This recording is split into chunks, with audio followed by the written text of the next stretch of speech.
जय हिंद फ्रेंड्स। मैं सौरभ झा आपका स्वागत करता हूं आपके अपने चैनल बीएसए ट्रिकी क्लासेस पे। आज हम लोग एसएससी जीडी के एग्ज़ाम को ध्यान में रखते हुए एसएससी के एग्ज़ाम में पूछे गए जनरल नॉलेज के कुछ महत्वपूर्ण सवालों को देखेंगे। साथ ही साथ इन सवालों से जुड़े संभावित प्रश्नों को डिस्कस करेंगे जो आपके एग्ज़ाम में पूछे जा सकते हैं। आप सभी से अनुरोध करेंगे कि आप क्लास को अधिक से अधिक शेयर करें ताकि अधिक संख्या में बच्चे क्लास में आकर क्लास का लाभ उठा सकें। आप सभी से आग्रह करेंगे कि आप क्लास में सारे सवालों के आंसर किया करें और प्लीज़ क्लास को सपोर्ट करें, क्लास को लाइक और शेयर अवश्य करें।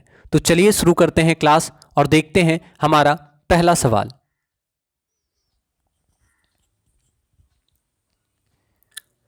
संपूर्ण रूप से भारत में अनुमानित जनसंख्या घनत्व डैश लोग प्रति वर्ग किलोमीटर है। तो आपको बताना है भारत का अनुमानित जनसंख्या घनत्व कितना है। ठीक है, और यहाँ पे क्वेश्चन में आप थोड़ा सा चेंज कर लीजिएगा 2011 वर्ष का और 2001 वर्ष का। तो यहाँ पे 2001 वर्ष का दिया है, डेटा पुराना है, तो आपको बताना है 2001 ईस्वी में जनसंख्या घनत्व कितना था। ठीक है, तो आपको बताना है 2001 ईस्वी में जनसंख्या घनत्व कितना था।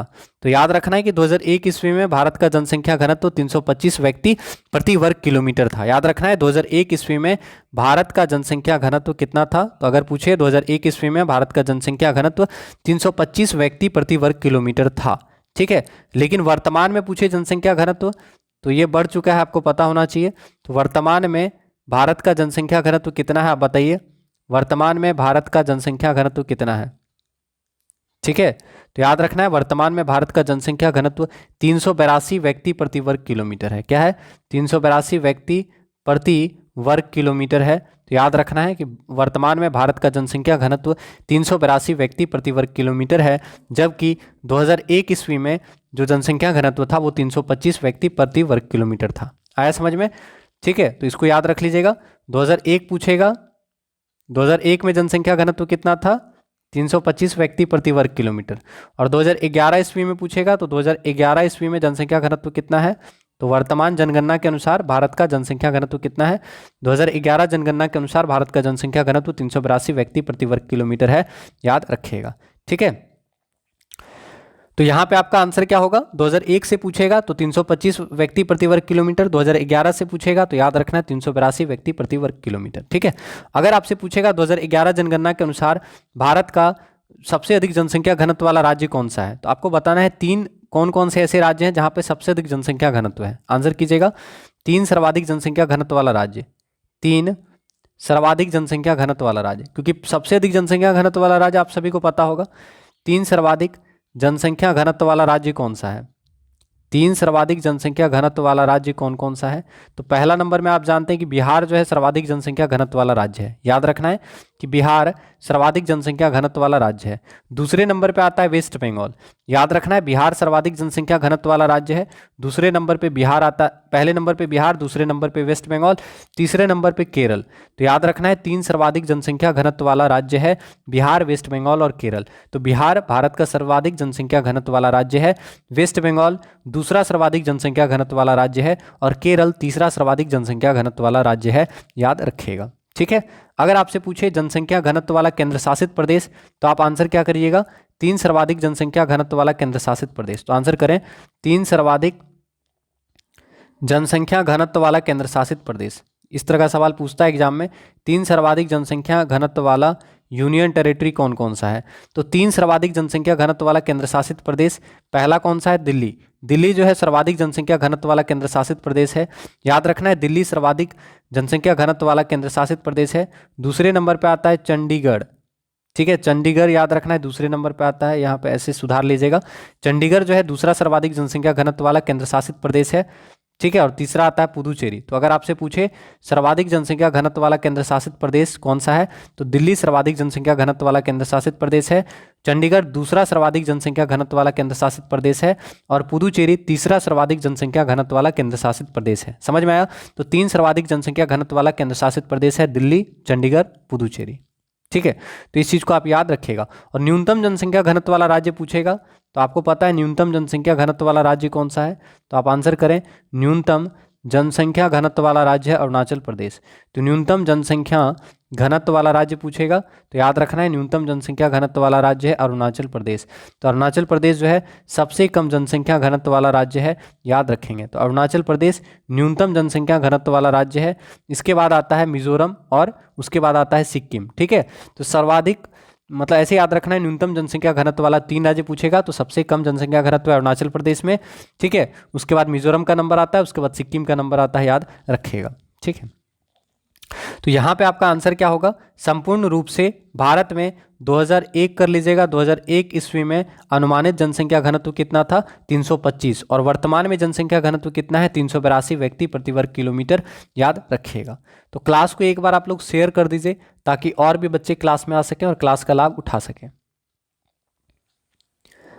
दक्षिणी उत्तर प्रदेश का औरैया जिला प्रमुख रूप से डैश का उत्पादक है। तो आंसर करेंगे Auraiya district of southern Uttar Pradesh is the major producer of. दक्षिणी उत्तर प्रदेश का औरैया जिला मुख्य रूप से किस चीज का उत्पादक है। ठीक है, तो अगर पता है तो आंसर करें। दक्षिणी उत्तर प्रदेश का औरैया जिला मुख्य रूप से किस चीज का प्रमुख उत्पादक है। तो आपको याद रखना है शुद्ध देसी घी।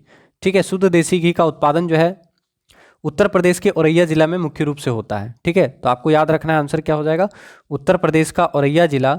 ठीक है, उत्तर प्रदेश का औरैया जिला मुख्य रूप से शुद्ध देसी घी का उत्पादक क्षेत्र है। तो आपका आंसर हो गया ऑप्शन नंबर सी। ठीक है, शुद्ध देसी घी का उत्पादन होता है कहाँ पे, औरैया जिला में। कहाँ पे है, उत्तर प्रदेश में, याद रखिएगा। अगला सवाल ये इंपॉर्टेंट है, चंद्रयान-1 भारत का चंद्रमा पर पहला मिशन है, डैश को श्रीहरिकोटा से सफलतापूर्वक प्रक्षेपित किया गया। तो आप सब जानते हैं कि भारत का पहला जो चंद्रमा का जो मिशन था उसका नाम था चंद्रयान-1। ठीक है, तो चंद्रमा के लिए भारत का पहला मिशन चंद्रयान-1 है। और चंद्रयान-1 जो है आपसे पूछेगा कब लॉन्च किया गया और कहाँ से लॉन्च किया गया। तो आंसर करेंगे चंद्रयान-1 को श्रीहरिकोटा से लॉन्च किया गया। ठीक है, श्रीहरिकोटा में सतीश धवन स्पेस सेंटर है, वहाँ से लॉन्च किया गया। तो याद रखना है श्रीहरिकोटा में सतीश धवन स्पेस सेंटर से लॉन्च किया गया है, सतीश धवन स्पेस सेंटर। ठीक है, श्रीहरिकोटा के सतीश धवन स्पेस सेंटर से लॉन्च किया गया है, याद रखना है। ठीक है, और कब लॉन्च किया गया तो ये आपको याद रखना है, आंसर क्या होगा 2008 ईस्वी में है, लेकिन डेट भी याद रखना है 22 अक्टूबर 2008। ठीक है, तो याद रखिएगा भारत ने अपना पहला चंद्रमा मिशन यानी भारत ने अपना पहला चंद्रयान-1 22 अक्टूबर 2008 को सतीश धवन स्पेस सेंटर से लॉन्च किया है, और ये कहाँ पे है, आंध्र प्रदेश में। ठीक है, तो पूछेगा सतीश धवन स्पेस सेंटर कहाँ पे है, आंध्र प्रदेश में है। पूछेगा आपसे भारत का एकमात्र ऐसा स्पेस सेंटर कौन सा है जो किसी द्वीप पर स्थित है। तो याद रखना है सतीश धवन स्पेस सेंटर एकमात्र भारत का ऐसा स्पेस सेंटर है जो किसी द्वीप पर स्थित है। तो किस द्वीप पर स्थित है, श्रीहरिकोटा द्वीप पर स्थित है। समझ में आया। तो याद रखना है चंद्रयान-1 जो कि भारत का चंद्रमा पर पहला मिशन है, 22 अक्टूबर 2008 को श्रीहरिकोटा द्वीप के सतीश धवन स्पेस सेंटर से लॉन्च किया गया, और सतीश धवन स्पेस सेंटर आंध्र प्रदेश में है, याद रखिएगा। अगर आपसे पूछेगा किस रॉकेट के द्वारा चंद्रयान-1 को लॉन्च किया गया, तो याद रखना है चंद्रयान-1 को PSLV C11 रॉकेट के द्वारा लॉन्च किया गया। PSLV C रॉकेट के द्वारा, ठीक है, PSLV C रॉकेट द्वारा चंद्रयान-1 को लॉन्च किया गया। तो याद रखना है चंद्रयान-1 को PSLV C11 रॉकेट के द्वारा 22 अक्टूबर 2008 को लॉन्च किया गया था। ठीक है, अगर आपसे पूछे चंद्रयान तो हम लोग समझ गए चंद्रयान-1।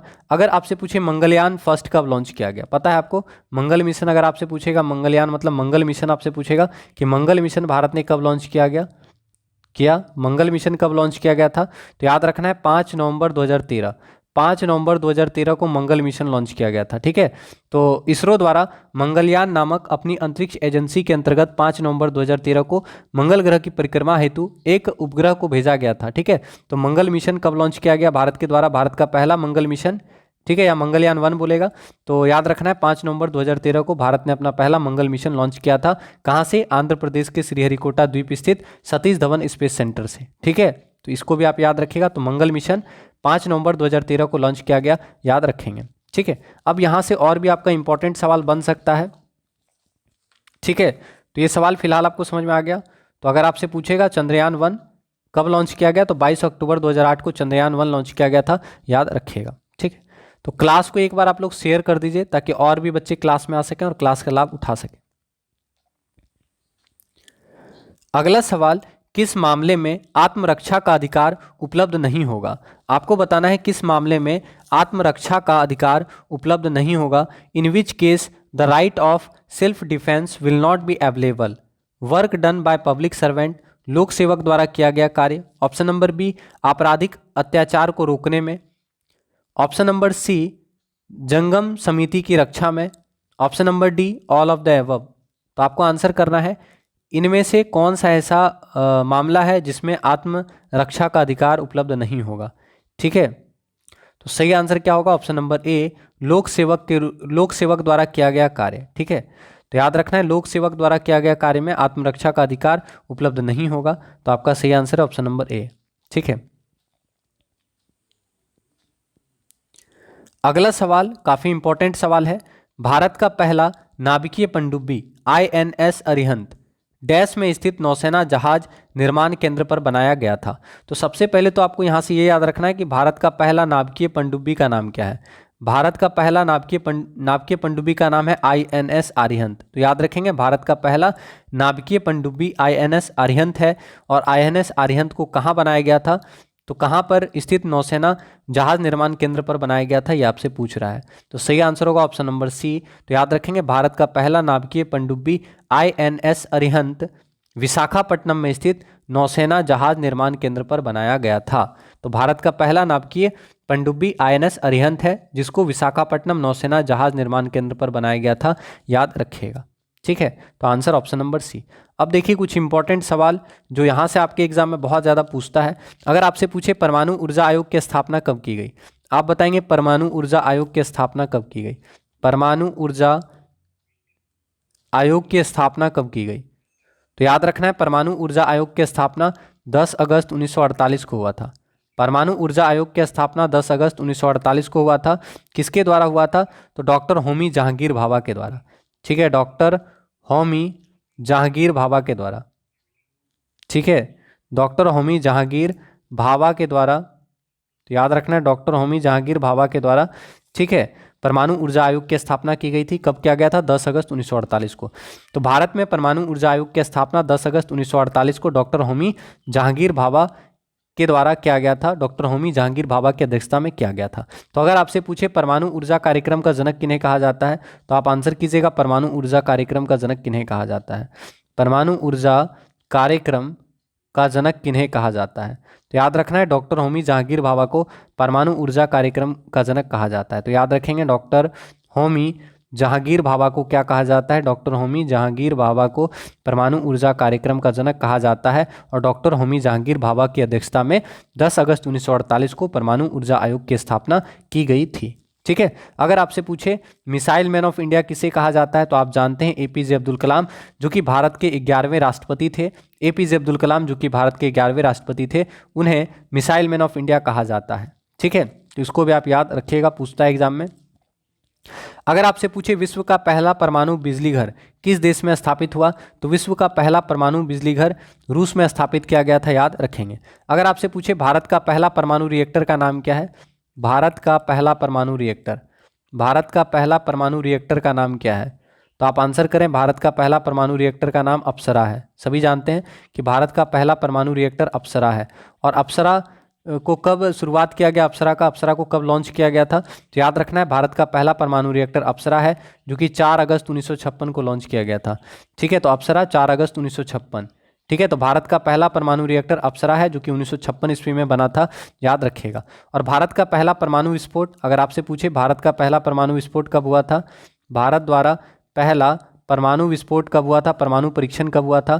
भारत ने अपना पहला परमाणु परीक्षण कब किया था? तो आपको बताना है भारत का पहला परमाणु परीक्षण कब हुआ था। तो आप सभी को पता है कि भारत का पहला परमाणु परीक्षण जो है 18 मई 1974 को हुआ था, राजस्थान के पोखरण में। 18 मई 1974 को भारत का पहला परमाणु परीक्षण हुआ था राजस्थान के पोखरण में। तो 18 मई 1974 भारत का पहला परमाणु परीक्षण। अगर आपसे पूछे भारत का दूसरा परमाणु परीक्षण कब हुआ था? भारत का दूसरा परमाणु परीक्षण कब हुआ था? ये सब सवाल बहुत पूछता है, तो थोड़ा सा शांत रहिए और मतलब शांत माइंड को रख के क्लास को देखिए, बोर मत होइए। तो भारत का दूसरा परमाणु परीक्षण कब हुआ था? तो आपको याद रखना है भारत का दूसरा परमाणु परीक्षण जो है 11 मई और 13 मई 1998 को हुआ था। 11 मई और 13 मई 11 मई और 13 मई 1998 को भारत का दूसरा परमाणु परीक्षण हुआ था। तो याद रखना है, भारत का दूसरा परमाणु परीक्षण 11 मई और 13 मई 1998 ईस्वी को हुआ था। ठीक है, तो इसको भी याद रखिएगा। अगर आपसे पूछे पहला भारतीय उपग्रह का नाम क्या है, तो आप जानते हैं भारत का पहला उपग्रह का नाम क्या है, तो पहला भारतीय उपग्रह का नाम है आर्यभट्ट। तो याद रखना है, पहला भारतीय उपग्रह का नाम क्या है, आर्यभट्ट। पहला भारतीय उपग्रह कौन सा है, तो आर्यभट्ट पहला भारतीय उपग्रह है। तो आपसे पूछ सकता है कि आर्यभट्ट को कब लॉन्च किया गया था। आर्यभट्ट जानते हैं आप लोग कि महान वैज्ञानिक थे आर्यभट्ट जी। आर्यभट्ट जी ने जीरो का खोज किया है। तो अगर आपसे पूछे पहला भारतीय उपग्रह कौन सा है, तो आर्यभट्ट पहला भारतीय उपग्रह है। आर्यभट्ट को कब लॉन्च किया गया, तो 19 अप्रैल 1975 को। याद रखेंगे, 19 अप्रैल 1975 को आर्यभट्ट लॉन्च किया गया था। भारत का पहला उपग्रह, याद रखना है, पहला भारतीय उपग्रह आर्यभट्ट है, जिसे 19 अप्रैल 1975 को लॉन्च किया गया था। कहाँ से लॉन्च किया गया था, तो याद रखना है कि सोवियत संघ रूस के कॉस्मोड्रोम से प्रक्षेपित किया गया था। ठीक है, तो पहला भारतीय उपग्रह आर्यभट्ट को 19 अप्रैल 1975 को सोवियत संघ रूस के कॉस्मोड्रोम से प्रक्षेपित किया गया था। याद रखिएगा। पहला स्वदेशी निर्मित उपग्रह पूछेगा तो इनसेट 2A पहला स्वदेश निर्मित उपग्रह है। याद रखिएगा। तो इस तरह का सवाल पूछता है। पहला आणविक केंद्र कौन सा है, तो आप जानते हैं भारत का पहला आणविक केंद्र तारापुर महाराष्ट्र में स्थापित है। याद रखिए। नरोरा परमाणु विद्युत गृह कहाँ पे है, तो नरोरा परमाणु विद्युत गृह उत्तर प्रदेश में है। काकरापाड़ा परमाणु विद्युत गृह कहाँ पे है, तो काकरापाड़ा परमाणु विद्युत गृह गुजरात में है। ठीक है, तो ये सब सवाल पूछेगा, तो इसको आप याद करके जाइएगा। ठीक है, तो यहाँ से आपका आंसर क्या हो जाएगा, याद रखना है, भारत का पहला परमाणु पनडुब्बी INS अरिहंत है और इसका निर्माण जो है विशाखापट्टनम स्थित नौसेना जहाज केंद्र पर हुआ था। ठीक है, तो क्लास को प्लीज़ एक बार शेयर कर दीजिए आप लोग, ताकि और भी बच्चे क्लास में आ सकें और क्लास का लाभ उठा सकें। अगला सवाल, निम्नलिखित में से कौन सा देश आंशिक या पूर्ण रूप से सहारा रेगिस्तान में नहीं आता है। आपको बताना है इनमें से कौन सा देश है जो आंशिक या पूर्ण रूप से सहारा रेगिस्तान में नहीं आता है। तो फटाफट आंसर करें, इनमें से कौन सा देश है जो आंशिक या पूर्ण रूप से सहारा रेगिस्तान में नहीं आता है। आप जानते हैं कि सहारा रेगिस्तान जो है विश्व का सबसे बड़ा रेगिस्तान है। तो अगर आपसे बोले विश्व का सबसे बड़ा रेगिस्तान कौन सा है, तो विश्व का सबसे बड़ा डेजर्ट है सहारा रेगिस्तान। विश्व का सबसे बड़ा रेगिस्तान है सहारा रेगिस्तान। तो याद रखना है, विश्व का सबसे बड़ा रेगिस्तान है सहारा रेगिस्तान। सहारा रेगिस्तान अल्जीरिया में फैला हुआ है। चाड, लीबिया, माली, मारातानिया, नाइजर, सूडान, मिस्र, मोरक्को, ट्यूनीशिया, इन सब जगहों पर फैला हुआ है, इन सब देशों में फैला हुआ है सहारा मरुस्थल। तो सहारा मरुस्थल जो है विश्व का सबसे बड़ा मरुस्थल है। और ये पूछ रहा है कि ये कहाँ पर नहीं है, किस देश में नहीं फैला हुआ है। तो आपको आंसर करना है किस देश में सहारा मरुस्थल नहीं फैला हुआ है। ठीक है, तो आप देख रहे हैं अल्जीरिया में फैला हुआ है सहारा मरुस्थल, लीबिया में फैला हुआ है सहारा मरुस्थल, मिस्र में फैला हुआ है सहारा मरुस्थल, लेकिन नाइजीरिया में नहीं फैला हुआ है। तो आपका आंसर क्या होगा, ऑप्शन नंबर सी याद रखिएगा। ठीक है, तो कौन सा देश आंशिक या पूर्ण रूप से सहारा मरुस्थल में नहीं आता है, तो नाइजीरिया। ठीक है, तो सहारा मरुस्थल विश्व का सबसे बड़ा मरुस्थल है, जो अल्जीरिया, लीबिया, मिस्र, माली, मारतानिया, सूडान, ट्यूनीशिया, मिस्र और मोरक्को में फैला है। याद रखिएगा। ठीक है, और अगर आपसे पूछे सहारा मरुस्थल अफ्रीका महाद्वीप के उत्तर में है या दक्षिण में है, तो आप आंसर क्या करेंगे, बताइए। सहारा मरुस्थल अफ्रीका के उत्तर में है कि दक्षिण में है, तो याद रखना उत्तरी अफ्रीका में है सहारा मरुस्थल। ठीक है, अगर आपसे पूछता है सहारा मरुस्थल कहाँ है, तो आप याद रखिएगा अफ्रीका के उत्तरी क्षेत्र में है सहारा मरुस्थल। अफ्रीका के उत्तरी क्षेत्र में है सहारा मरुस्थल, अफ्रीका के उत्तरी क्षेत्र में स्थित है। ठीक है, तो अफ्रीका के उत्तरी क्षेत्र में स्थित है, यानी उत्तरी अफ्रीका में स्थित है सहारा मरुस्थल। याद रखिएगा। और दक्षिणी अफ्रीका में कौन सा है मरुस्थल है, तो याद रखना है कालाहारी मरुस्थल। तो कभी कभी ये भी पूछता है कि कालाहारी मरुस्थल कहाँ है, तो अफ्रीका महाद्वीप में कालाहारी मरुस्थल है और अफ्रीका महाद्वीप में ही सहारा मरुस्थल है। ठीक है, इसलिए ये सवाल पूछता है। तो याद रखना है कि सहारा मरुस्थल उत्तरी अफ्रीका में है, जबकि कालाहारी मरुस्थल दक्षिणी अफ्रीका में है। दक्षिणी अफ्रीका में यानी अफ्रीका के दक्षिणी क्षेत्र में है। समझ में आ रहा है, तो दक्षिणी अफ्रीका महाद्वीप में है। समझ में आ रहा है कि नहीं आ रहा है। तो अगर आपसे पूछता है, फिर से बता रहा है, अगर आपसे पूछेगा सहारा मरुस्थल, तो अफ्रीका के उत्तरी क्षेत्र में विश्व का सबसे बड़ा मरुस्थल सहारा मरुस्थल है, जबकि अफ्रीका के दक्षिणी क्षेत्र में कालाहारी मरुस्थल है। ठीक है, तो याद रखिएगा। और विश्व का प्रमुख मरुस्थल आपसे पूछ सकता है कौन कौन सा मरुस्थल है, जो एग्जाम में बहुत ज़्यादा पूछा जाता है, तो आप एक बार लिख लीजिएगा। ऑस्ट्रेलिया में कौन कौन सा मरुस्थल है, तो ऑस्ट्रेलिया में बहुत सारा मरुस्थल है, इसलिए आपको याद रखना है ऑस्ट्रेलिया देश के बारे में कि ऑस्ट्रेलिया जो महाद्वीप है और ऑस्ट्रेलिया देश भी आप जानते हैं। तो ऑस्ट्रेलिया में बहुत सारा मरुस्थल है। जैसे पूछेगा ग्रेट सैंडी कहाँ पे है, तो ग्रेट सैंडी मरुस्थल कहाँ पे है, तो ग्रेट सैंडी मरुस्थल, ग्रेट सैंडी डेजर्ट जो है ऑस्ट्रेलिया में है। तो याद रखना है ग्रेट सैंडी डेजर्ट ऑस्ट्रेलिया में है। ग्रेट विक्टोरिया कहाँ पे है, तो ग्रेट विक्टोरिया ऑस्ट्रेलिया का है मरुस्थल। तो ग्रेट विक्टोरिया मरुस्थल ऑस्ट्रेलिया में। ग्रेट सैंडी डेजर्ट ऑस्ट्रेलिया में। सिम्पसन डेजर्ट कहाँ पे है, तो सिम्पसन डेजर्ट ऑस्ट्रेलिया में है। तो याद रखना है कि सिम्पसन डेजर्ट है ऑस्ट्रेलिया में है। गिब्सन क्या है, गिब्सन भी डेजर्ट है, और गिब्सन डेजर्ट कहाँ पे है, तो ऑस्ट्रेलिया में। ठीक है, आप लिख लीजिएगा गिब्सन डेजर्ट है ऑस्ट्रेलिया में है। ग्रेट विक्टोरिया ऑस्ट्रेलिया में है। ग्रेट सैंडी ऑस्ट्रेलिया में है। ठीक है, तो याद रखना है ऑस्ट्रेलिया में Great Sandy Desert, Great Victoria Desert, Gibson Desert, Simpson Desert है। ठीक है,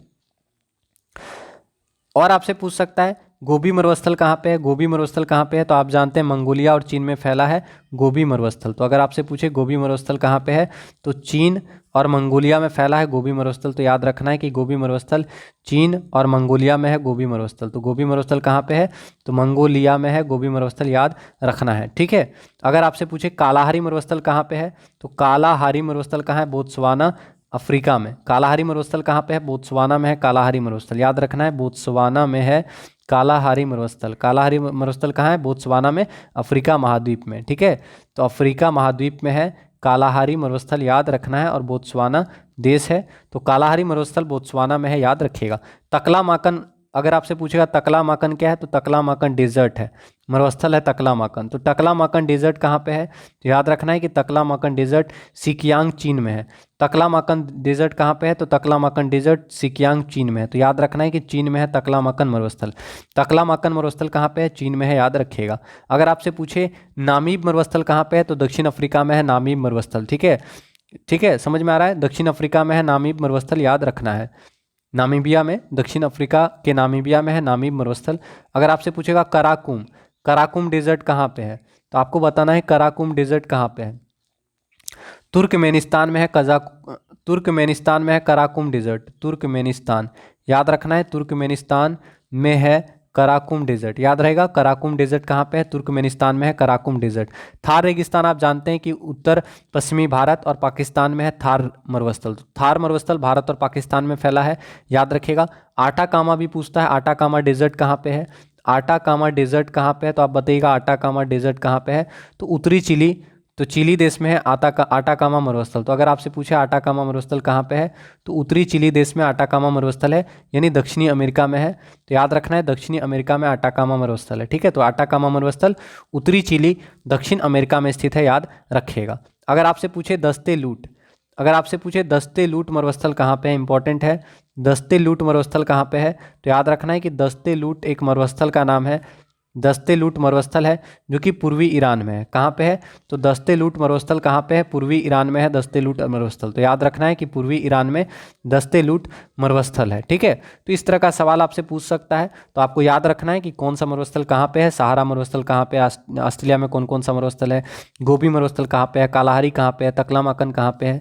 ठीक है, तो ये सब आप याद रखिएगा। तो क्लास को प्लीज़ एक बार आप लोग शेयर कर दीजिए। यहाँ पे आपका सही आंसर हो जाएगा नाइजीरिया। ठीक है, तो आप सभी से आग्रह करेंगे कि प्लीज़ आप लोग क्लास को सपोर्ट कीजिए। लाइक नहीं किए हैं तो लाइक कर दीजिए। अगला सवाल, भारत का संविधान सभा द्वारा डैश में अपनाया गया था और 26 जनवरी 1950 को लागू हुआ था। तो बहुत अच्छा सवाल है और आसान सवाल है, आंसर करेंगे। भारत का संविधान सभा द्वारा डैश में अपनाया गया, लागू हुआ 26 जनवरी 1950 को, लेकिन अपनाया कब गया ये आपसे पूछ रहा है। तो ऑप्शन देख के ही आप बता सकते हैं आंसर क्या होगा। तो आप सभी को पता होगा कि 26 नवंबर 1949 को संविधान सभा द्वारा क्या किया गया था, हमारे संविधान को पारित किया गया था या अपनाया गया था। तो आपका आंसर क्या होगा, 26 नवंबर 1949। याद रखना है कि 26 नवंबर 1949 को भारत का संविधान जो है ये क्या हुआ था, अपनाया गया था। तो याद रखना है भारत का संविधान सभा द्वारा 26 नवंबर 1949 को अपनाया गया था और 26 जनवरी 1950 को लागू हुआ था। समझ में आया। तो भारत का संविधान सभा द्वारा 26 नवंबर 1949 को अपनाया गया था, जबकि 26 जनवरी 1950 को लागू हुआ था, याद रखिएगा। और आप सभी को पता है कि भारत में संविधान सभा का निर्माण कैसे हुआ था, तो कैबिनेट मिशन की संस्तुति के आधार पर भारतीय संविधान सभा का निर्माण हुआ था। तो याद रखना है, कैबिनेट मिशन की संस्तुति के आधार पर भारतीय संविधान का निर्माण करने के लिए संविधान सभा का गठन किया गया था जुलाई 1946 ईस्वी में। और कैबिनेट मिशन में 3 सदस्य थे, आपको पता होना चाहिए कैबिनेट मिशन में 3 सदस्य था, साइमन कमीशन में 7 सदस्य था, ठीक है। और आपको एक चीज और याद रखना है, जो प्रारूप समिति गठित हुआ था ड्राफ्टिंग कमेटी, उसमें भी 7 सदस्य थे, ठीक है। तो ड्राफ्टिंग कमेटी में 7 सदस्य थे, साइमन कमीशन में 7 सदस्य थे, और कैबिनेट मिशन में 3 सदस्य था। कैबिनेट मिशन में 3 सदस्य थे, Sir Stafford Cripps, Pethick Lawrence और AB अलेक्जेंडर, ठीक है। तो कैबिनेट मिशन की संस्तुति के आधार पर भारत में संविधान सभा का निर्माण किया गया था। कैबिनेट मिशन 1946 में भारत आया था। कैबिनेट मिशन में 3 सदस्य थे, स्टेफर्ड क्रिप्स, पैथिक लॉरेंस और AB अलेक्जेंडर, याद रखिएगा, ठीक है। समझ में आया? तो यही सब सवाल आपसे पूछता है, तो आप याद रखिएगा। और आपको पता है संविधान निर्माण की प्रक्रिया में बहुत लंबा समय लगा था। संविधान को बनाने में 2 साल 11 महीना और 18 दिन का समय लगा था। संविधान के प्रारूप पर कुल 114 दिन तक बहस हुआ था, याद रखिएगा, ठीक है। तो भारत का संविधान संविधान सभा द्वारा 26 नवंबर 1949 को अपनाया गया, जबकि 26 जनवरी 1950 को लागू किया गया, ठीक है। और आप जानते हैं कि संविधान दिवस कब मनाया जाता है? 26 नवंबर को संविधान दिवस मनाया जाता है। तो अगर आपसे पूछे कि संविधान दिवस कब मनाया जाता है, तो याद रखना है कि 26 नवंबर को संविधान दिवस मनाया जाता है, ठीक है। 26 नवंबर संविधान दिवस मनाया जाता है। तो आप सभी से आग्रह करेंगे कि प्लीज आप लोग क्लास को सपोर्ट करें। अगला सवाल आपको बताना है, ठीक है, भारत में राष्ट्रीय पंचायती राज दिवस डैश को मनाया जाता है प्रति वर्ष भारत में, ठीक है। यहां से इंग्लिश में है, यहां से हिंदी में। आपको बताना है प्रति वर्ष भारत में राष्ट्रीय पंचायती राज दिवस डैश को मनाया जाता है। यह दिन संविधान 73वां संशोधन अधिनियम 1992 के जारी होने का प्रतीक है। तो अच्छा सवाल है, अगर आपको पता है तो आप आंसर करें कि national Panchayati Raj day is celebrated every year in India on dash. This day marks the issuance of the Constitution 73rd Amendment Act 1992, ठीक है। तो आंसर क्या होगा? तो आप सभी जानते हैं कि पंचायती राज दिवस मनाया जाता है 24 अप्रैल को, है ना। तो 24 अप्रैल को पंचायती राज दिवस मनाया जाता है। तो आपको याद रखना है कि प्रत्येक साल 24 अप्रैल को हम लोग पंचायती राज दिवस के रूप में मनाते हैं। तो 24 अप्रैल पंचायती राज दिवस के रूप में मनाया जाता है। तो राष्ट्रीय पंचायती राज दिवस 24 अप्रैल को मनाया जाता है, याद रखेंगे। क्यों मनाया जाता है? क्योंकि 73वां संविधान संशोधन जो है लागू कब हुआ था? आपको पता है 73वां संविधान संशोधन जो है 24 अप्रैल 1993 को लागू हुआ था। याद रखना है कि 73वां संविधान संशोधन पूछेगा लागू कब हुआ, तो याद रखना है कि 73वां संविधान संशोधन 24 अप्रैल 1993 को लागू हुआ था, ठीक है। 73वां संविधान संशोधन 24 अप्रैल 1993 को लागू हुआ था, इसलिए हम लोग 24 अप्रैल को राष्ट्रीय पंचायती राज दिवस मनाते हैं, ठीक है। और अधिनियम पूछेगा तो अधिनियम 1992, ठीक है। तो ये चीज़ आपको याद रखना है, गड़बड़ी नहीं करना है। अगर आपको एक सवाल का आंसर करना है कि सबसे पहले पंचायती राज दिवस किस राज्य में शुरू किया गया था, तो फटाक से आंसर कीजिए, सबसे पहले पंचायती राज दिवस किस राज्य में शुरू किया गया?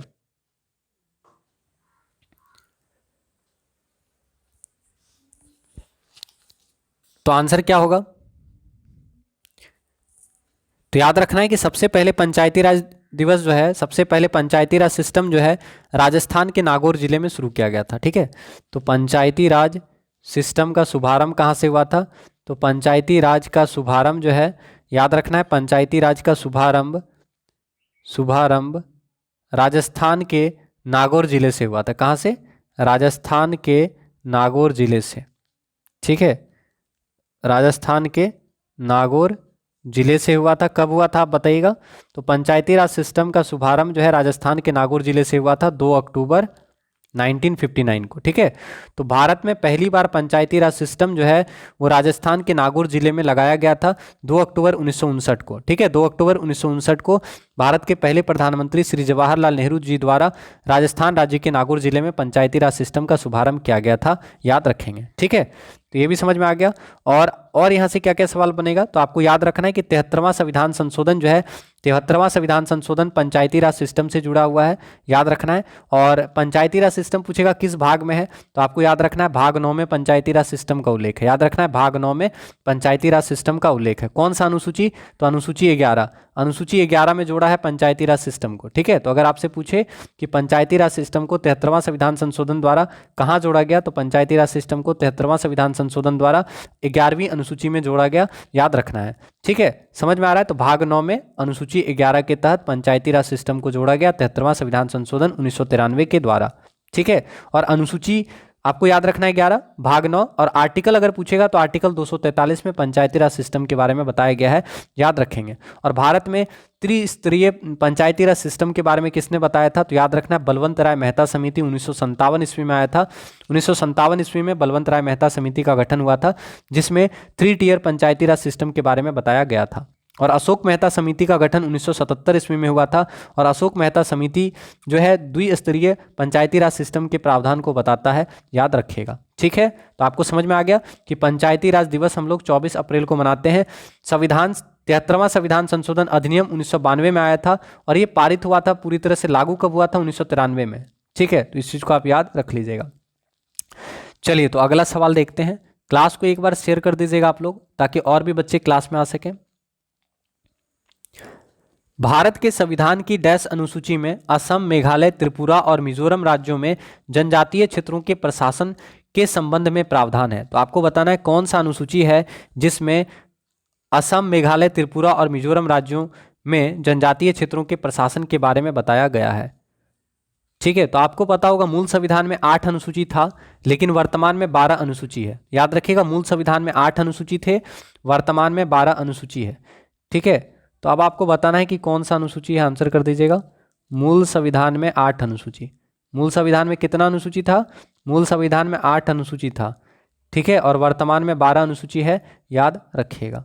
ठीक है, तो यहाँ पे आपका सही आंसर क्या होगा, छठा अनुसूची। याद रखेंगे कि छठी अनुसूची में आसाम, मेघालय, त्रिपुरा और मिजोरम राज्यों में जनजातीय क्षेत्रों के प्रशासन के बारे में बताया गया है। याद रहेगा, छठी अनुसूची में असम, मेघालय, त्रिपुरा, मिजोरम राज्यों के जनजातीय क्षेत्रों के प्रशासन के बारे में बताया गया है, याद रखिएगा। ठीक है, तो आंसर हो गया ऑप्शन नंबर सी, छठा अनुसूची। पहला अनुसूची भी इंपॉर्टेंट है, बहुत पूछता है। आपको पता है पहला अनुसूची में क्या बताया गया है, तो आप आंसर कीजिए पहला अनुसूची में क्या बताया गया है। फटाफट आपको रिवीजन करा रहे हैं। ठीक है, तो आपको बताना है पहला अनुसूची में क्या बताया गया है। ठीक है, तो आपको याद रखना है कि पहले अनुसूची में भारत के संघ राज्य क्षेत्र के बारे में बताया गया है। पहला अनुसूची में मतलब भारत में जितने राज्य हैं और केंद्र शासित प्रदेश हैं उनको बताया गया है पहला अनुसूची में। ठीक है, तो पहला अनुसूची में भारत के राज्य और संघों के बारे में बताया गया है। दूसरी अनुसूची में क्या बताया गया है, आप बताएंगे दूसरी अनुसूची में क्या बताया गया है। दूसरी अनुसूची में क्या बताया गया है, तो वेतन और भत्ता को बताया गया है। तो याद रखना है किसके वेतन और भत्ता को बताया गया है, तो याद रखेंगे भारतीय राज्य व्यवस्था के अलग अलग पदों पर शामिल पदाधिकारी, जैसे राष्ट्रपति, राज्यपाल। ठीक है, राष्ट्रपति हो गए, राज्यपाल, लोकसभा के अध्यक्ष हो गए, लोकसभा उपाध्यक्ष हो गए। ठीक है, इन सब के वेतन और भत्ता के बारे में बताया गया दूसरी अनुसूची में। तो याद रखना है राष्ट्रपति, राज्यपाल, लोकसभा अध्यक्ष, लोकसभा उपाध्यक्ष, राज्यसभा के सभापति, उपसभापति, विधान परिषद के सभापति, उपसभापति। ठीक है, और भी बहुत सारे व्यक्ति हैं जिनके बारे में, यानी जिनके वेतन और भत्ता के बारे में दूसरी अनुसूची में बताया गया है। समझ में आया, तो दूसरी अनुसूची में वेतन और भत्ते के बारे में बताया गया है, याद रखिएगा। और तीसरा अनुसूची में क्या बताया गया, शपथ का प्रारूप बताया गया, यानी शपथ का जो प्रारूप होता है उसको बताया गया तीसरा अनुसूची में। तो मोस्ट इंपॉर्टेंट है, याद रखना है दूसरा अनुसूची में वेतन और भत्ता, और तीसरी अनुसूची में शपथ का प्रारूप बताया गया है। ठीक है, तीसरा अनुसूची में शपथ का प्रारूप बताया गया है। ठीक है, और चौथा अनुसूची क्या है, तो याद रखना है कि राज्यों तथा संघ क्षेत्रों में, यानी राज्य और केंद्र शासित प्रदेश में राज्यसभा में सीटों का जो वितरण है वो चौथी अनुसूची में बताया गया है। ठीक है, तो चौथी अनुसूची के अनुसार राज्यों और केंद्र शासित प्रदेश में राज्यसभा सीटों का बंटवारा दिया गया है, याद रखना है। ठीक है, सातवां अनुसूची बहुत इंपॉर्टेंट है। छठा तो आप समझ ही गए कि छठा अनुसूची के अंतर्गत असम, मेघालय, त्रिपुरा और मिजोरम राज्यों के जनजातीय क्षेत्रों के प्रशासन के बारे में बताया गया है। और सातवां अनुसूची भी इंपॉर्टेंट है, क्योंकि आपको पता है कि सातवीं अनुसूची में केंद्र और राज्य के बीच में शक्ति का विभाजन किया गया है। तो याद रखना है कि सातवीं अनुसूची के तहत केंद्र और राज्य के बीच शक्ति का विभाजन किया गया है। तो अगर आपसे पूछे केंद्र और राज्य के बीच शक्ति का विभाजन किस अनुसूची में किया गया है, तो याद रखना है केंद्र और राज्य के बीच में शक्ति का विभाजन 7वीं अनुसूची के तहत किया गया है। और 7वीं अनुसूची में संघ सूची, राज्य सूची और समवर्ती सूची का प्रावधान है। समझ में आया? तो 7वीं अनुसूची के तहत केंद्र एवं राज्य के बीच में शक्तियों का बंटवारा किया गया है और 7वीं अनुसूची के अंतर्गत 3 सूचियों का प्रावधान है, संघ सूची, राज्य सूची और समवर्ती सूची, याद रखेगा। और 8वीं अनुसूची आप सभी को पता है कि 8वीं अनुसूची में भाषा बताया गया है, भाषा को बताया गया है। मूल संविधान में 8 अनुसूची था, याद रखना है। वर्तमान में 12 अनुसूची है। तो 8वीं अनुसूची का संबंध भाषा से है, याद रखना है। 8वीं अनुसूची में भाषा का उल्लेख है। वर्तमान में कितना भाषा है, तो याद रखना है वर्तमान में 8वीं अनुसूची में 22 भाषा है। वर्तमान में 8वीं अनुसूची में 22 भाषा है, याद रखेंगे। और पहले या मूल संविधान में 8वीं अनुसूची में कितना भाषा था, तो ये भी इंपॉर्टेंट सवाल है, याद रखना है कि मूल संविधान में 8वीं अनुसूची में 14 भाषा था। समझ में आ रहा है? तो मूल संविधान में 8वीं अनुसूची में 14 भाषा था, वर्तमान में 8वीं अनुसूची में 22 भाषा है, याद रखिएगा। और आपको पता ही होगा कि 1967 ईस्वी में 21वां संशोधन हुआ था। तो 21वें संशोधन के द्वारा 1967 ईस्वी में सिंधी भाषा को 15वीं भाषा के रूप में 8वीं अनुसूची में जगह दिया गया। ठीक है, तो सिंधी भाषा को 15वें भाषा के रूप में जोड़ा गया। कब? 1967 ईस्वी में 21वां संशोधन के तहत। उसके बाद आपको पता होगा कि 71वां संविधान संशोधन 1992 ईस्वी में हुआ था और 71वां संविधान संशोधन 1992 के तहत 3 भाषा को जोड़ा गया, नेपाली, मणिपुरी और कोंकणी को। तो बहुत अच्छे से आपको पढ़ा चुके हैं ये सारा सवाल। तो याद रखना है 71वां संविधान संशोधन 1992 ईस्वी में हुआ था, जिसमें 3 भाषा कोंकणी, मणिपुरी और नेपाली को जोड़ा गया। उसके बाद 2003 ईस्वी में 92वां संविधान संशोधन हुआ, 92nd अमेंडमेंट यानी 92वां संविधान संशोधन 2003 में हुआ, जिसमें 4 भाषाओं को जोड़ा गया था, मैथिली, संथाली, डोगरी और बोडो। ठीक है, तो इस प्रकार हम देखते हैं कि 8वीं अनुसूची में मूल संविधान में 14 भाषा था, 8 भाषा को जोड़ा गया, वर्तमान में 22 भाषा है, याद रखिएगा। और 8वीं अनुसूची में 3 बार संशोधन हुआ है। पहला बार 1967 में 21वां संशोधन, उसके बाद 71वां संशोधन 1992 और उसके बाद याद रखना है 92वां संविधान संशोधन 2003। ठीक है, और 9वीं अनुसूची आपको याद है, 9वीं अनुसूची जो है पहला संविधान संशोधन के द्वारा 1951 में जोड़ा गया था, याद है ना? तो पूछेगा कि पहला संशोधन कब हुआ? 1951 में। और पहला संविधान संशोधन 1951 के जरिए 9वीं अनुसूची को जोड़ा गया था, याद रखिएगा। और 9वीं अनुसूची में आप जानते हैं कि संपत्ति के अधिग्रहण से संबंधित कानून को बताया गया है। और 10वां अनुसूची आप जानते हैं कि दल बदल कानून को बताया गया है। 10वीं अनुसूची में 10 दल बदल कानून को बताया गया है। ठीक है, तो जल्दी बता रहे हैं क्योंकि बहुत सारा सवाल आपको बताना है और एक ही सवाल में बहुत ज़्यादा समय भी नहीं लेना है और आपको बहुत सारा चीज़ भी बताना है। ठीक है, तो इसलिए थोड़ा तेज बोलना पड़ता है। तो 10वीं अनुसूची याद रखना है कि 10वीं अनुसूची में दल बदल कानून को बताया गया है। तो 10वीं अनुसूची में क्या है? दल बदल कानून को बताया गया है। 10वीं अनुसूची में दल बदल कानून को बताया गया है। और 10वीं अनुसूची को कब जोड़ा गया? तो याद रखना है 1985 ईस्वी में जोड़ा गया 10वीं अनुसूची को। कौन सा संशोधन के द्वारा? पता है, 52वां संविधान संशोधन द्वारा। तो याद रखना है 52वां संविधान संशोधन के द्वारा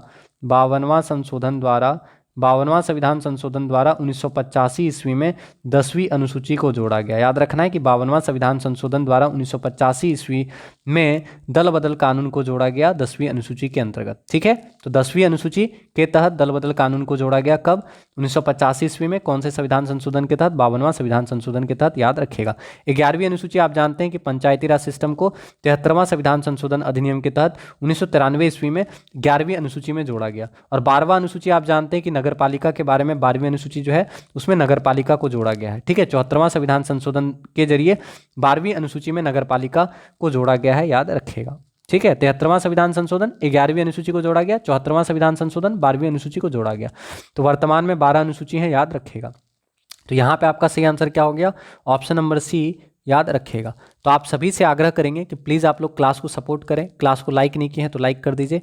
अगला सवाल, 73वां संविधान संशोधन 1992 के द्वारा भारतीय संविधान में डैश शीर्षक से एक परिच्छेद भाग 9 जोड़ा गया, जो अनुच्छेद 243 क से 243 ओ यानी 243 ए से 243 ओ के प्रावधान करता है। तो एकदम ईजी है। पंचायत, तो आप जानते हैं कि पंचायती राज सिस्टम जो है 73वां संविधान संशोधन के तहत पंचायती राज सिस्टम को जोड़ा गया था ना। तो 73वां संविधान संशोधन के तहत पंचायती राज सिस्टम को जोड़ा गया। भाग 9 में पंचायती राज सिस्टम उल्लेख है और अनुसूची 11 में पंचायती राज सिस्टम को जोड़ा गया। तो याद रखना है कि अनुसूची 11 में पंचायती राज सिस्टम को जोड़ा गया है। पंचायती राज सिस्टम भाग 9 में है और अनुच्छेद 243 से 243 ओ तक पंचायती राज सिस्टम का प्रावधान है। ठीक है, तो आप सभी से आग्रह करेंगे कि प्लीज़ आप लोग क्लास को सपोर्ट करें।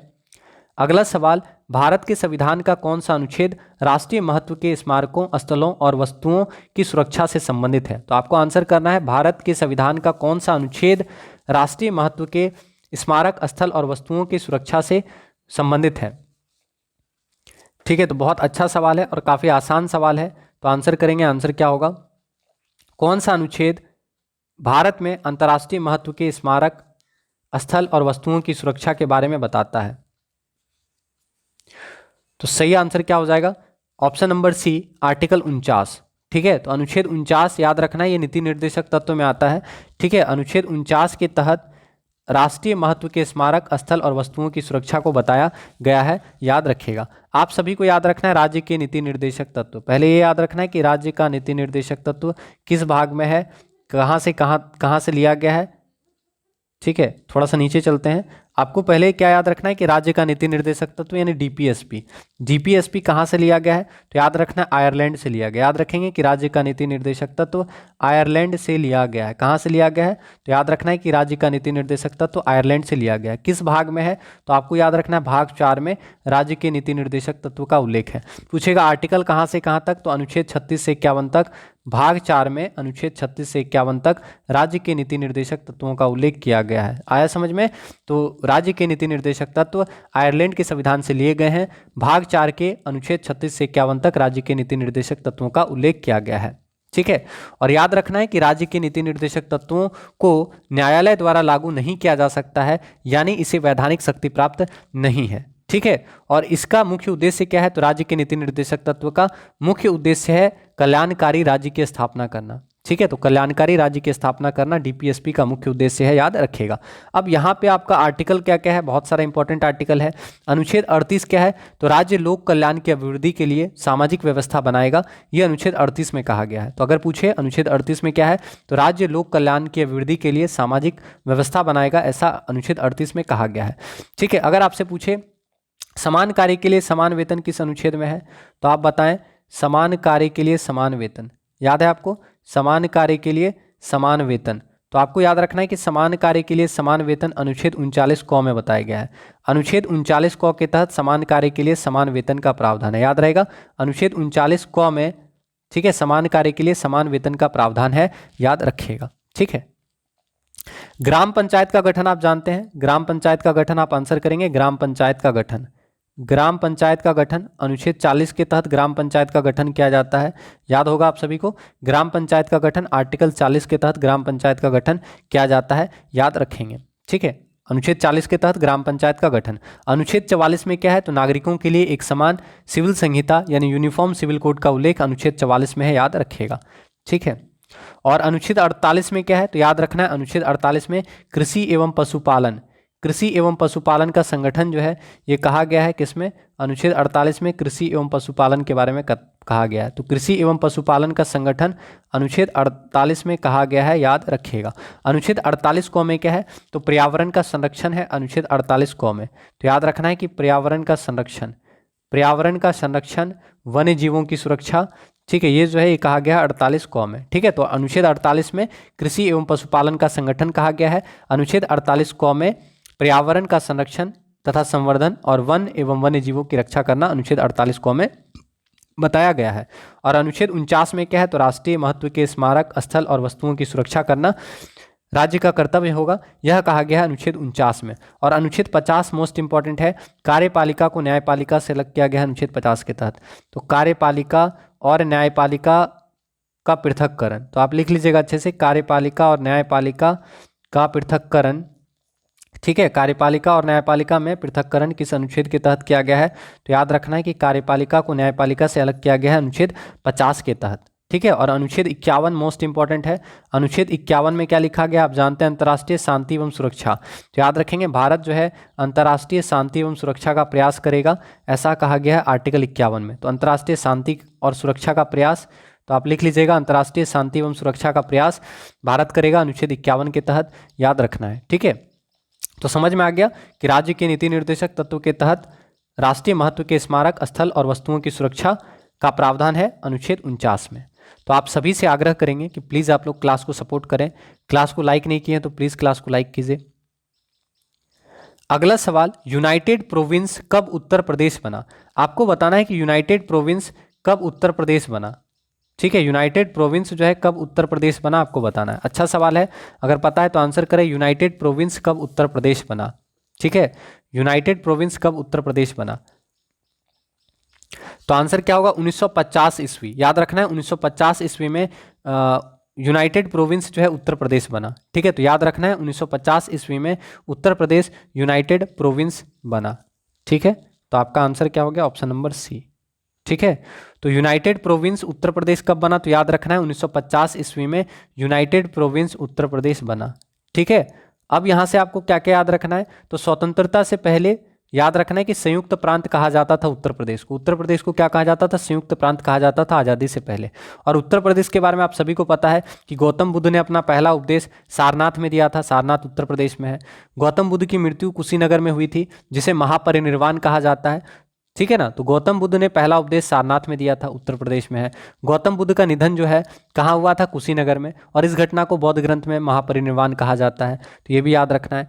ठीक है, और आपको पता है उत्तर प्रदेश जो है सबसे अधिक राज्यों के साथ बॉर्डर शेयर करता है। उत्तर प्रदेश सबसे अधिक 8 राज्य और 1 केंद्र शासित प्रदेश के साथ बॉर्डर शेयर करता है। तो उत्तर प्रदेश जो है 8 राज्य और 1 केंद्र शासित प्रदेश के साथ बॉर्डर शेयर करता है। इसका मतलब उत्तर प्रदेश सबसे अधिक 9 क्षेत्र के साथ बॉर्डर शेयर करता है। समझ में आया, जिसमें से 8 राज्य है और 1 केंद्र शासित प्रदेश है। तो ये सब भी आपको पढ़ा चुके हैं, इसको आप याद रखिएगा, एग्जाम में बहुत ज़्यादा पूछता है। इसके अलावा आप जानते हैं उत्तर प्रदेश में बहुत सारा पर्यटन स्थल है, जैसे कुशीनगर, श्रावस्ती, मगहर। मगहर क्यों फेमस है आपको पता है, कबीरदास जी की मृत्यु हुई थी मगहर में। पूछेगा कबीरदास जी का निधन कहाँ हुआ, मगहर में। तो मगहर उत्तर प्रदेश में है, श्रावस्ती उत्तर प्रदेश में है, कुशीनगर उत्तर प्रदेश में है, सारनाथ उत्तर प्रदेश में है। इसके अलावा फतेहपुर सीकरी उत्तर प्रदेश में है। आपको पता होगा फतेहपुर सीकरी में बुलंद दरवाजा है। ठीक है, अकबर के द्वारा फतेहपुर सीकरी का निर्माण किया गया है। ठीक है, तो ये सब चीज़ आप याद रखिएगा। तो यूनाइटेड प्रोविंस उत्तर प्रदेश कब बना, तो 1950 ईस्वी में यूनाइटेड प्रोविंस उत्तर प्रदेश बना, याद रखिएगा। ठीक है, तो ऑप्शन नंबर सी आपका सही आंसर हो जाएगा, याद रखेंगे। अगला सवाल, किस मुगल बादशाह ने इलाहाबाद को अपनी राजधानी बनाया? आपको बताना है कौन ऐसे मुगल बादशाह थे जिन्होंने इलाहाबाद को अपनी राजधानी बनाया। तो आंसर करेंगे, इलाहाबाद को अपनी राजधानी किन्होंने बनाया था। ठीक है, तो याद रखना ऑप्शन नंबर सी, अकबर और शाह आलम द्वितीय। अकबर और शाह आलम द्वितीय दोनों ने इलाहाबाद को अपनी राजधानी बनाया था। ठीक है, तो इलाहाबाद को अपनी राजधानी बनाने वाले शासक का नाम क्या था, तो याद रखेंगे अकबर और शाह आलम द्वितीय ने इलाहाबाद को अपनी राजधानी बनाया था। ठीक है, तो सही आंसर क्या हो गया, ऑप्शन नंबर सी। ठीक है, अकबर का जन्म कब हुआ था आपको पता है? पता है तो बता दीजिए अकबर का जन्म कब हुआ था। तो यहाँ पे आपको आंसर याद रखना है कि अकबर और शाह आलम ने इलाहाबाद को अपनी राजधानी बनाया था। अकबर का जन्म कब हुआ था? अकबर का जन्म हुआ था 15 अक्टूबर 1542 को। याद रखना है, अकबर का जन्म 15 अक्टूबर 1542 को हुआ था। और अकबर की माँ का नाम क्या था, हमीदा बानो बेगम। याद रखना है, अकबर का जन्म 15 अक्टूबर 1542 को हुआ था। अकबर की माँ का नाम था हमीदा बानो बेगम। अकबर के पिता का नाम था हुमायूं। ठीक है, और अकबर राज्याभिषेक कब होता है अकबर का? अकबर का राज्याभिषेक कब हुआ, ये भी सवाल डायरेक्टली पूछ देता है कि अकबर का राज्याभिषेक कब हुआ था। तो 14 फरवरी, आंसर कीजिए कब हुआ था अकबर का राज्याभिषेक? 14 फरवरी 1556।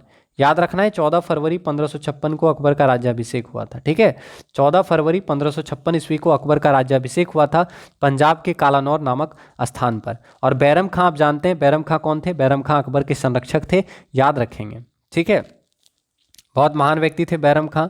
ठीक है, तो बैरम खां जो थे वो अकबर के संरक्षक थे, याद रखिएगा। ठीक है, तो यहाँ पे आपका आंसर हो गया ऑप्शन नंबर सी। तो क्लास को प्लीज एक बार शेयर कर दीजिएगा आप लोग। अगला सवाल, जयचंद के विश्वासघात के कारण पृथ्वीराज चौहान की पराजय हुई। कालांतर में जयचंद को कहां और कब मारा गया?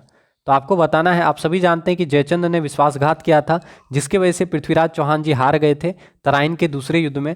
तो आपको पूछ रहा है कि जयचंद की हत्या कब हुई थी और किस युद्ध में जयचंद जो है मारे गए थे। तो आप सभी को पता होगा कि चंदावर का युद्ध हुआ था। ठीक है, चंदावर का युद्ध हुआ था 1194 ईस्वी में। ठीक है, जहाँ पर आपका जो पृथ्वीराज चौहान जी के मरने के बाद जो है चंदावर का युद्ध हुआ था। ठीक है, मोहम्मद गौरी और जयचंद के बीच में। ठीक है, 1194 में चंदावर का युद्ध हुआ था। यहाँ पे गलती लिखा हुआ है लग रहा है, यहाँ पे ऑप्शन देखिए 1193 लिखा है ना, तो ये गलत है, इसको सुधार लीजिएगा। चंदावर का युद्ध हुआ था 1194 में। ठीक है, चंदावर का युद्ध हुआ था 1194 में। ठीक है, चंदावर का युद्ध हुआ था 1194 में, जिसमें क्या हुआ था कि मोहम्मद गौरी ने जयचंद को मार दिया था। ठीक है, तो जयचंद कब मारा गया, पूछेगा जयचंद्र कहाँ और कब मारा गया, तो जयचंद जो है चंदावर के युद्ध में 1194 ईस्वी में मारा गया था। किससे? मोहम्मद गौरी से युद्ध करते हुए। ठीक है, आया समझ में? तो ऑप्शन नंबर 20 सुधार लीजिएगा, आंसर हो जाएगा चंदावर का युद्ध 1194। तराइन का पहला युद्ध आपको पता है 1191 ईस्वी में तराइन का पहला युद्ध हुआ था मोहम्मद गौरी और पृथ्वीराज चौहान के बीच में। पृथ्वीराज चौहान जी ने मोहम्मद गौरी को हराया था तराइन के पहले युद्ध में 1191 ईस्वी में। उसके बाद तराइन का दूसरा युद्ध होता है 1192 ईस्वी में, जिसमें मोहम्मद गौरी जो है पृथ्वीराज चौहान जी को हरा देते हैं। ठीक है, तो वही चीज़ यहाँ पे भी लिखा है कि जयचंद ने विश्वासघात किया था पृथ्वीराज चौहान जी से, किसमें? तराइन के दूसरे युद्ध में। तराइन के दूसरे युद्ध में 1192 ईस्वी में जयचंद ने पृथ्वीराज चौहान जी के साथ विश्वासघात किया था और इस युद्ध में मोहम्मद गौरी ने पृथ्वीराज चौहान जी को हरा दिया था। ठीक है, लेकिन बाद में जयचंद के साथ भी वही चीज़ होता है, जयचंद को मोहम्मद गौरी मार देता है, किसमें? चंदावर के युद्ध में 1194 ईस्वी में। ठीक है, तो आपका आंसर हो गया ऑप्शन नंबर बी, याद रखिएगा 1194। ठीक है, तो अच्छा सवाल है, बहुत पूछता है। और एक सवाल और यहाँ से आपको याद रखना है, अगर आपसे पूछेगा कि पृथ्वीराज चौहान किस वंश के राजा थे, आपको पता है पृथ्वीराज चौहान किस वंश के राजा थे? तो पृथ्वीराज चौहान चाहमान वंश के राजा थे। तो अगर आपसे पूछे चाहमान या चौहान, दोनों याद रखना है कि चाहमान वंश या चौहान वंश के राजा थे पृथ्वीराज चौहान। ठीक है, और पृथ्वीराज चौहान को पृथ्वीराज तृतीय भी कहा जाता है। तो कभी कभी एग्जाम में पृथ्वीराज चौहान ना लिख के पृथ्वीराज तृतीय लिखा रहेगा, तो इस चीज़ को भी आपको याद रखना है कि पृथ्वीराज थर्ड को ही पृथ्वीराज चौहान कहा जाता है। ठीक है, तो चाहमान वंश के अंतिम राजा थे। अगर आपसे पूछेगा चाहमान वंश का अंतिम राजा कौन था, तो चाहमान वंश के अंतिम राजा थे पृथ्वीराज तृतीय या पृथ्वीराज चौहान। ठीक है, और पृथ्वीराज चौहान के दरबार में चंदवरदाई नामक लेखक रहते थे, राजकवि रहते थे, है ना। चंदवरदाई आप जानते हैं, तो चंदवरदाई पृथ्वीराज तृतीय या पृथ्वीराज चौहान के दरबार में रहते थे। चंदवरदाई जी ने पृथ्वीराज रासो नामक पुस्तक की रचना की है, याद रखिएगा। ठीक है, तो पृथ्वीराज चौहान को पृथ्वीराज तृतीय कहा जाता है या चाहमान वंश के अंतिम राजा थे, याद रखिएगा। तो क्लास को प्लीज़ एक बार शेयर कर दीजिए, और लाइक नहीं किए हैं तो क्लास को लाइक कर दीजिए।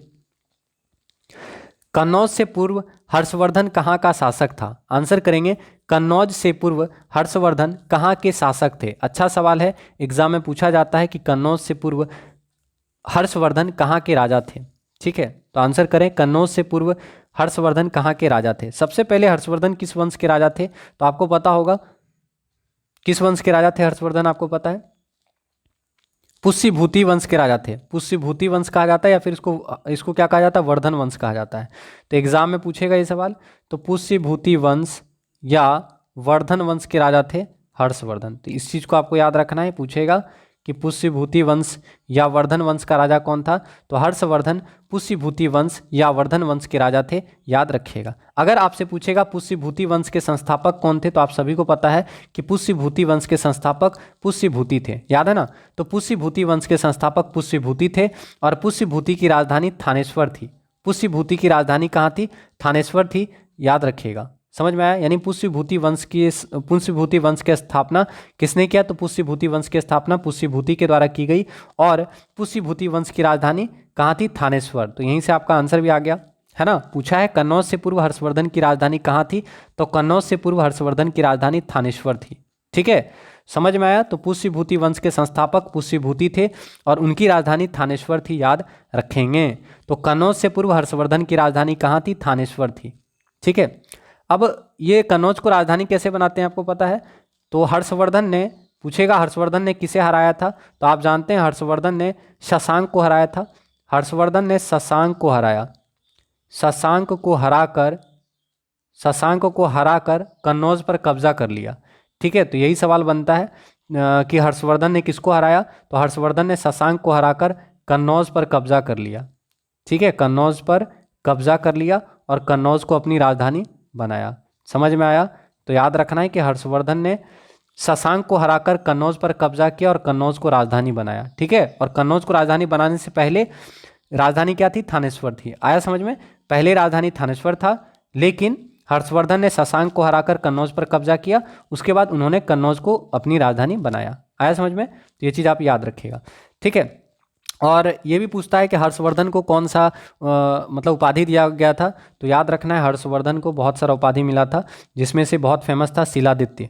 हर्षवर्धन को शिलादित्य कहा गया है। तो याद रखना है कि हर्षवर्धन को शिलादित्य कहा गया है। अगर आपसे पूछेगा किसे शिलादित्य की उपाधि दी गई है, तो हर्षवर्धन को शिलादित्य का उपाधि दिया गया है। हर्षवर्धन को परम भट्टारक, हर्षवर्धन को परम भट्टारक नरेश की उपाधि दी गई है। तो अगर आपसे पूछेगा परम भट्टारक नरेश का उपाधि किसे दिया गया है, तो हर्षवर्धन को परम भट्टारक नरेश की उपाधि दी गई है और हर्षवर्धन को शिलादित्य का उपाधि दिया गया है। अगर आपसे पूछे कि हर्षवर्धन को किसने हराया था, पता है हर्षवर्धन ने तो शशांक को हराया, लेकिन हर्षवर्धन को किसने हराया? आपको पता है हर्षवर्धन को हराया किसने हराया? आप बताइए हर्षवर्धन को किसने हराया? मोस्ट इंपॉर्टेंट सवाल है, बहुत ज़्यादा एग्जाम में पूछता है कि हर्षवर्धन को किसने हराया। आपको पता होगा पुलकेशिन द्वितीय, तो हर्षवर्धन को पुलकेशिन द्वितीय ने हराया था। तो याद रखना है कि पुलकेशिन द्वितीय ने हराया था। ठीक है, तो हर्षवर्धन को किसने हराया? तो याद रखना है हर्षवर्धन को पुलकेशिन द्वितीय ने हराया। ठीक है, फिर लिख दे रहे हैं ताकि आपको दिक्कत ना हो। हर्षवर्धन को पुलकेशिन द्वितीय ने हराया था। नर्मदा नदी के तट पर युद्ध हुआ था, जिसमें पुलकेशिन द्वितीय ने हर्षवर्धन को हराया था, याद रखेंगे। और हर्षवर्धन के समय में चीनी यात्री आए थे, कौन आपको पता है? चीनी यात्री कौन आए थे? चीनी यात्री बता दीजिए। हर्षवर्धन के समय में कौन सा चीनी यात्री आए थे भारत में? ह्वेनसांग। तो ह्वेनसांग हर्षवर्धन के समय में आए थे, याद रखेंगे। तो ह्वेनसांग भारत आए थे किसके समय में? तो याद रखना है कि ह्वेनसांग एक चीनी बुद्धिस्ट थे, एक चीनी बुद्धिस्ट यात्री थे ह्वेनसांग, और ह्वेनसांग जो है हर्षवर्धन के समय में भारत आए थे, याद रखेंगे। ह्वेनसांग को क्या कहा जाता है आपको पता है? ह्वेनसांग को बहुत सारा ह्वेनसांग का नाम है। तो अगर आपसे पूछे ह्वेनसांग को क्या कहा जाता है, ठीक है, क्या क्या कहा जाता है, तो ह्वेनसांग हर्षवर्धन के समय में भारत आए थे, और ह्वेनसांग को यात्रियों का राजकुमार कहा जाता है। याद रखना है कि यात्रियों का राजकुमार किसे कहा जाता है? तो ह्वेनसांग को यात्रियों का राजकुमार कहा जाता है। लिख लीजिएगा, बहुत पूछता है ये सवाल। ह्वेनसांग को यात्रियों का राजकुमार कहा जाता है, पहला। ह्वेनसांग को वर्तमान शाक्य मुनि कहा जाता है। तो अगर आपसे पूछे वर्तमान शाक्य मुनि किसे कहा जाता है, तो ह्वेनसांग को वर्तमान शाक्य मुनि कहा जाता है, याद रखिएगा। ह्वेनसांग को वर्तमान शाक्य मुनि कहा जाता है। ह्वेनसांग को यात्रियों का राजकुमार कहा जाता है। ह्वेनसांग को नीति का पंडित कहा जाता है। आया समझ में? तो ह्वेनसांग को नीति का पंडित कहा जाता है, ह्वेनसांग को यात्रियों का राजकुमार कहा जाता है, ह्वेनसांग को वर्तमान शाक्य मुनि कहा जाता है। ह्वेनसांग हर्षवर्धन के समय में भारत आए थे, याद रखिएगा। और वानभट्ट के बारे में आप जानते हैं, वानभट्ट हर्षवर्धन के दरबारी कवि थे वानभट्ट, और वानभट्ट ने हर्षचरित्र एवं कादम्बरी नामक पुस्तक की रचना की है। ठीक है, याद रखना है हर्षचरित्र एवं कादम्बरी पुस्तक की रचना वानभट्ट जी के द्वारा की गई है, और वानभट्ट हर्षवर्धन के दरबारी कवि थे, याद रखिएगा। और एक और मोस्ट इंपॉर्टेंट सवाल, अगर आपसे पूछे भारत का अंतिम हिंदू सम्राट किसे कहा जाता है, तो आपको याद रखना है भारत का अंतिम हिंदू सम्राट हर्षवर्धन को कहा जाता है। समझ में आया? तो ये सब सवाल बहुत एग्जाम में पूछता है, कभी चेंज नहीं होने वाला है, तो आपको याद रखना है, एग्जाम में बहुत ज़्यादा पूछता है ये सब सवाल। ठीक है, तो भारत का अंतिम हिंदू सम्राट किसे कहा जाता है, तो याद रखना है हर्षवर्धन को भारत का अंतिम हिंदू सम्राट कहा जाता है। ठीक है, समझ में आया? तो याद रखिएगा। तो क्लास को प्लीज़ एक बार शेयर कर दीजिए आप लोग, ताकि और भी बच्चे क्लास में आ सकें और क्लास का लाभ उठा सकें। तो प्लीज़ आप लोग क्लास को सपोर्ट कीजिए।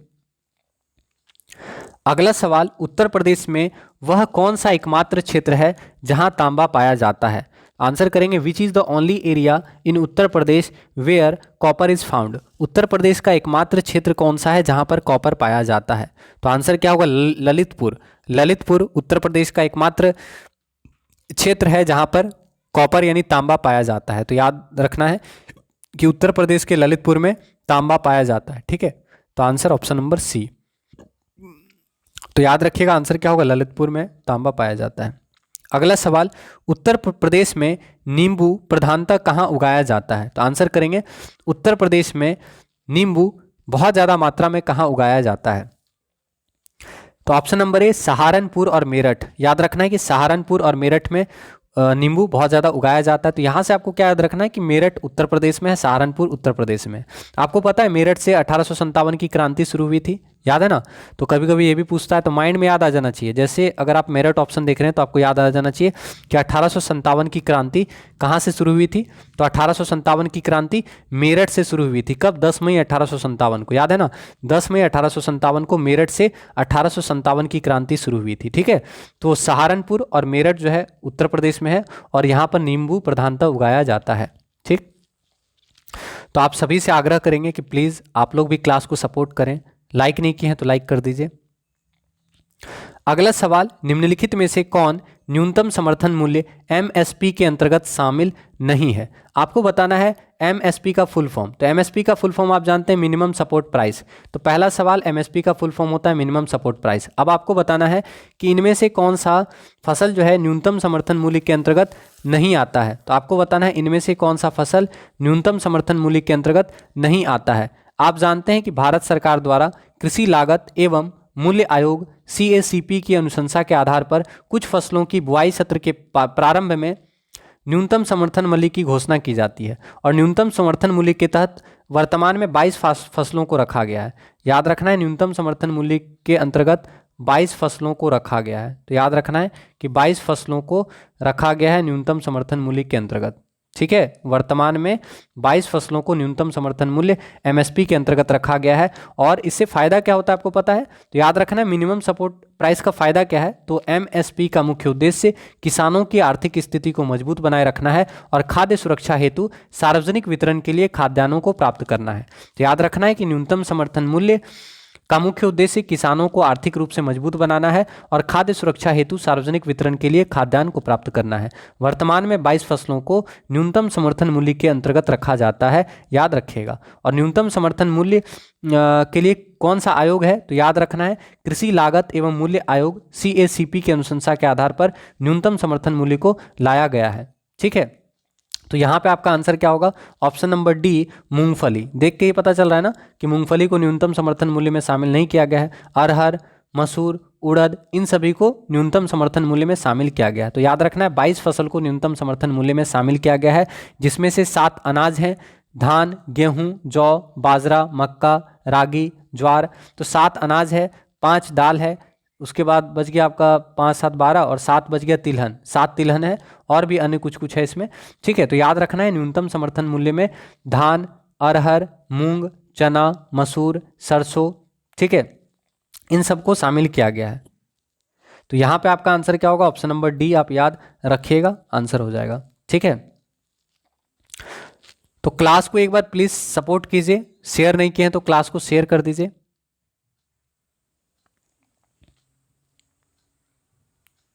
अगला सवाल, सकल घरेलू प्रसन्नता की अवधारणा विकसित की गई है। तो बताना है आपको the concept of gross domestic happiness. Answer करेंगे the concept of gross domestic happiness has been developed.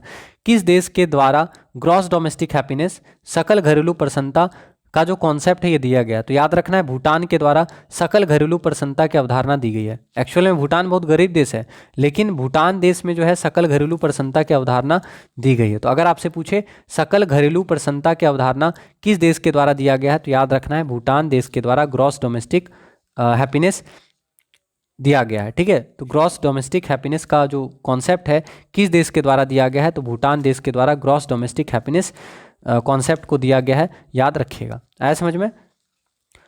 चलिए अगला सवाल देखते हैं। क्लास को एक बार प्लीज शेयर कर दीजिएगा आप लोग। पंजाब के किस गांव ने हॉकी के सर्वाधिक ओलंपिक खिलाड़ी दिए हैं? मोस्ट इंपॉर्टेंट सवाल है, आपको बताना है which village of Punjab has given maximum Olympic players of hockey. Punjab के किस गांव ने हॉकी के सर्वाधिक ओलंपिक खिलाड़ी दिए हैं? ठीक है, तो पंजाब के किस गांव ने हॉकी के सर्वाधिक ओलंपिक खिलाड़ी दिए हैं? तो आपको याद रखना है संसारपुर।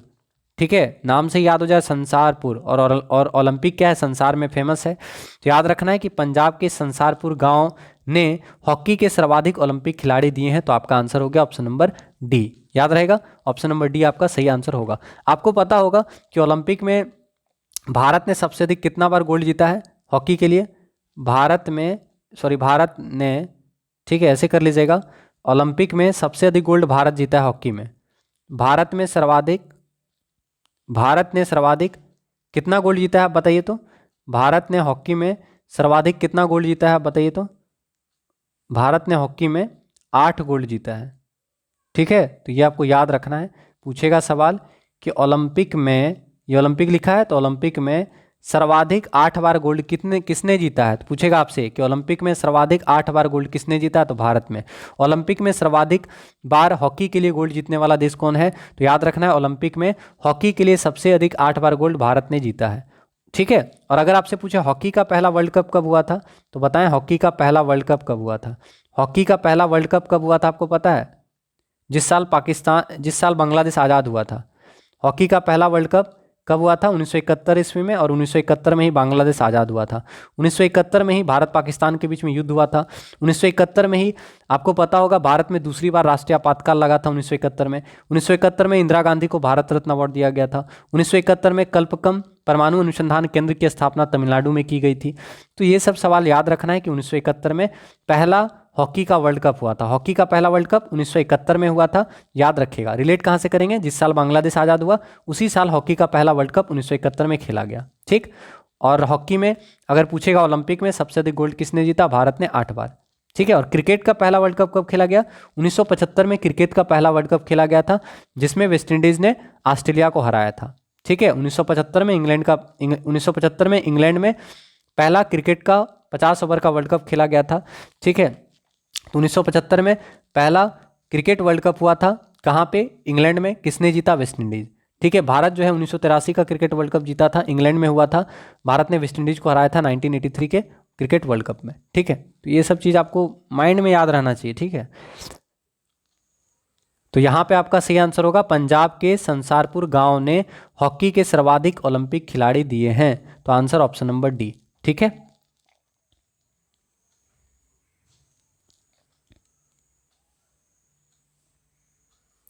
तो इतना ही सवाल था। आप सभी से आग्रह करेंगे कि प्लीज़ आप लोग क्लास को सपोर्ट करें। क्लास को लाइक और शेयर नहीं किए हैं तो प्लीज़ क्लास को लाइक और शेयर कर दीजिएगा। साथ ही साथ आप सभी से आग्रह करेंगे कि आप क्लास को सपोर्ट करें, क्लास को लाइक और शेयर अवश्य करें। और कोई भी डाउट होता है तो प्लीज़ कमेंट कीजिएगा। ठीक है। कोई भी डाउट होता है तो कमेंट कीजिएगा। मिलते हैं आपसे अगले क्लास में। आप सभी का तहे दिल से धन्यवाद करते हैं। जय हिंद, जय भारत, जय BSA। धन्यवाद।